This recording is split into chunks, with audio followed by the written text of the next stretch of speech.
ಗಂಗೊಳ್ಳಿ ದೋಣಿ ದುರಂತದಲ್ಲಿ ಮಡಿದ ಮೀನುಗಾರರಿಗೆ ಸಚಿವ ಮಾಂಕಾಳ ವೈದ್ಯ ಮತ್ತು ವಿಧಾನ ಪರಿಷತ್ನ ಸದಸ್ಯ ಮಂಜುನಾಥ್ ಭಂಡಾರಿ ಸಂತಾಪ ವ್ಯಕ್ತಪಡಿಸಿ ದೋಣಿ ದುರಂತದಲ್ಲಿ ಮೃತಪಟ್ಟ ಕುಟುಂಬದವರಿಗೆ ತಲಾ 10 ಲಕ್ಷ ರೂಪಾಯಿ ಪರಿಹಾರ ನೀಡಲಾಗುತ್ತದೆ ಎಂದರು. ಬೈಂದೂರಿನಲ್ಲಿ ನಡೆದ ಸುದ್ದಿಗೋಷ್ಠಿಯಲ್ಲಿ ಮಾತನಾಡಿದ ಅವರು, ಕಾಂಗ್ರೆಸ್ ಸರ್ಕಾರದಿಂದ ಮೀನುಗಾರರ ಸಂಕಷ್ಟ ಸಮಯದಲ್ಲಿ ತ್ವರಿತವಾಗಿ ಸ್ಪಂದಿಸುವ ಕೆಲಸ ಮಾಡಿದೆ ಎಂದು ಹೇಳಿದರು. ದಿನ ಮೊದಲೇ ಬರಬೇಕಿತ್ತು. ಗೋಪಾಲ್ ಪೂಜಾರ ಯಾವಾಗಲೂ ಹೇಳ್ತಾ ಇದ್ರು ಅದೇ ದಿನ ಬರಬೇಕು ಅಂತ ಹೇಳಿ. ಬಾಡಿ ಸಿಗಲಿಲ್ಲ. ಹಾಗಾಗಿ ಮತ್ತೆ ನಾವು ಬೆಂಗಳೂರು ಅರ್ಜೆಂಟ್ ಮೀಟಿಂಗ್ ಹೋಗೋದಾಯಿತು. ನಾವು ಒಂದು ಎಲ್ಲೇ ಹೋಗುವಾಗೂ ಚೆಕ್ ಸಮೇತ ಹೋಗುವ ಅಭ್ಯಾಸ. ನಾಳೆ ಕೊಡ್ತೆ ನಾಡೋದು ಕೊಡ್ತೆ ಅನ್ನಲ್ಲಿ ಬ್ಯಾಲೆನ್ಸ್ ಮಾಡುವ ಸಿಸ್ಟಮ್ ಇಲ್ಲ. ಅವರಿಗೆ ಅವಲಂಬಿತರಿಗೆ ನಾವು 10 ಲಕ್ಷ ರೂಪಾಯಿಯನ್ನು ಕೊಡೋದು ಅನ್ನೋದು ನಾವು ತೀರ್ಮಾನ ಮಾಡಿದ್ವಿ. ಮತ್ತು ಏನು ದೋಣಿ ಇಂಜಿನ್ನು ಏನು ಡ್ಯಾಮೇಜ್ ಆಗಿರ್ತದೆ ಅದರ 50% ಕೊಡೋದು ಅಂದರೆ ಹೆಚ್ಚು ಕಡಿಮೆ ನಾವು ಅದನ್ನು ಒಂದು ತೀರ್ಮಾನ ಮಾಡಿ ಮಾಡುವಂಥದ್ದು. ಅವರಿಗೆ 10 ಲಕ್ಷ, ದೋಣಿ ಮತ್ತು ಇಂಜಿನ್ ಬಲೆಗೆ 4,75,62,000 ಟೋಟಲ್ 34,62,000 ನಾವು ಕೊಡೋದು ತೀರ್ಮಾನ ಮಾಡಿ. ನಾವು ಎಷ್ಟೇ ಕೊಟ್ಟರೂ ಭಾಳ ದುಃಖ, ನಮಗೂ ಬೇಜಾರು ಅನ್ನಿಸ್ತದೆ. ನಾವು ಯಾರು ಕಳ್ಕೊಂಡಿರ್ತೇವೆ ಅವರನ್ನು ನಾವು ತರಲಿಕ್ಕೆ ಸಾಧ್ಯ ಆಗೋದಿಲ್ಲ. ನಮ್ಮ ಉದ್ದೇಶ ಅವ್ರ ಮಕ್ಕಳು ಓದ್ತಾ ಇರ್ತಾರೆ ಅಥವಾ ಅವ್ರಿಗೆ ಮನೆಯವರು ಇರ್ತಾರೆ, ಪಾಪ ಬಡವರು ಇರ್ತಾರೆ, ಅವರನ್ನೇ ಅವಲಂಬಿಸ್ಕೊಂಡು ನಮ್ಮ ಮೀನುಗಾರ ಸಿಸ್ಟಮ್ ಅಂತ ಹೇಳಿದರೆ ದೋಣಿ ಹೊರಗೋಗ್ತದೆ, ಮೀನು ತಗೊಂಬರ್ತಾರೆ, ಅದನ್ನು ಮಾರಿ ಬರುವಾಗ ಮತ್ತೆ ಸಾಮಾನು ಹಿಡ್ಕೊಂಡು ಮನೆಗೆ ಬರೋದು ಅಂಥ ಪರಿಸ್ಥಿತಿ ಮೀನುಗಾರರ ಪರಿಸ್ಥಿತಿ.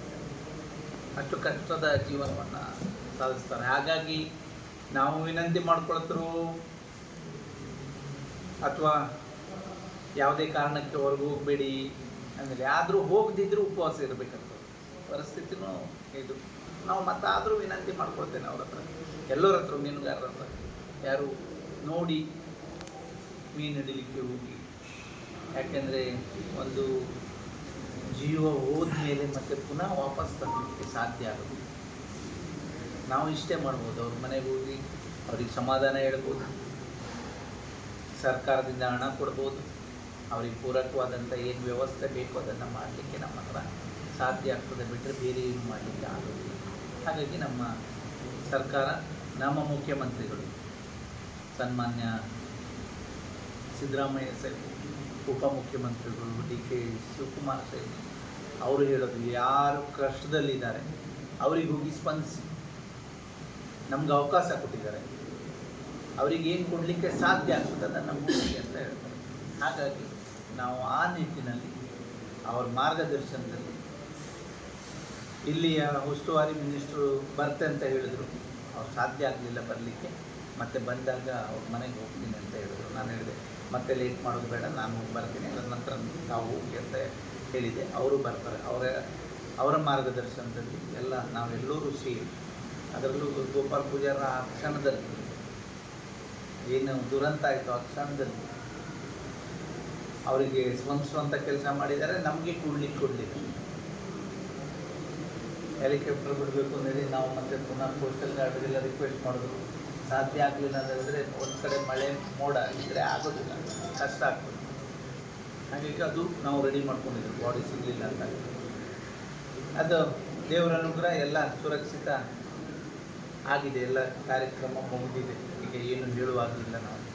ಹಾಗಾಗಿ ಅವ್ರ ಹತ್ರ ಹೋಗಿ ಅವರಿಗೆ ಸಮಾಧಾನ ಮಾಡಿ ಮತ್ತೆ ಏನಾದರೂ ಮುಂದೆ ಸರ್ಕಾರದಿಂದ ಏನು ಸಾಧ್ಯ ಆಗ್ತದೆ ಮಾಡುವಂಥ ಕೆಲಸ ನಾವು ಮಾಡ್ತೀವಿ. ಒಂದು ದುರದೃಷ್ಟ ಘಟನೆಯನ್ನು ನಮ್ಮ ಪಕ್ಷದ ಹಿರಿಯ ನಾಯಕರು ಮತ್ತು ಇಲ್ಲಿನ ಶಾಸಕರಾಗಿ ಆಯ್ಕೆಯಾಗಿ ಹಲವಾರು ಕಾಮಗಾರಿಗಳನ್ನು ಮಾಡಿ ಜನರ ಮನದಲ್ಲಿದ್ದಂತಹ ಗೋಪಾಲ್ ಪೂಜಾರಿಯವರು ಕೂಡಲೇ ನನಗೆ ದೂರವಾಣಿ ಮೂಲಕ ಈ ರೀತಿಯ ಅವಘಡವನ್ನು ತಿಳಿಸಿದರು. ನಾನು ಮುಖ್ಯಮಂತ್ರಿಗಳ ಕಚೇರಿಗೆ ಮಾತಾಡಿದ್ದೀನಿ, ಹಾಗೂ ಜಿಲ್ಲಾ ಮಂತ್ರಿಯವರ ಗಮನಕ್ಕೆ ಸಹ ತಂದಿದ್ದೀನಿ. ತಾವುಗಳು ಸಹ ಮುಖ್ಯಮಂತ್ರಿಗಳ ಜೊತೆ ಮಾತಾಡಬೇಕು ಹಾಗೂ ಸಂಬಂಧಪಟ್ಟ ಅಧಿಕಾರಿಗಳಿಗೆ ಮಾತಾಡಬೇಕು ಅಂತ ಹೇಳಿ ನನಗೆ ಗೋಪಾಲ್ ಪೂಜಾರಿಯವರು ಸೂಚನೆಯನ್ನು ಕೊಟ್ಟರು. ನಾನು ಊರಲ್ಲಿರಲಿಲ್ಲ. ನಾನು ಕೂಡಲೇ ಮುಖ್ಯಮಂತ್ರಿಗಳ ಕಚೇರಿಗೆ ಮಾತಾಡಿ ಮುಖ್ಯಮಂತ್ರಿಗಳ ಜೆಪಿ ಬಡಾಕೆರೆ V4 ನ್ಯೂಸ್ ಬೈಂದೂರು.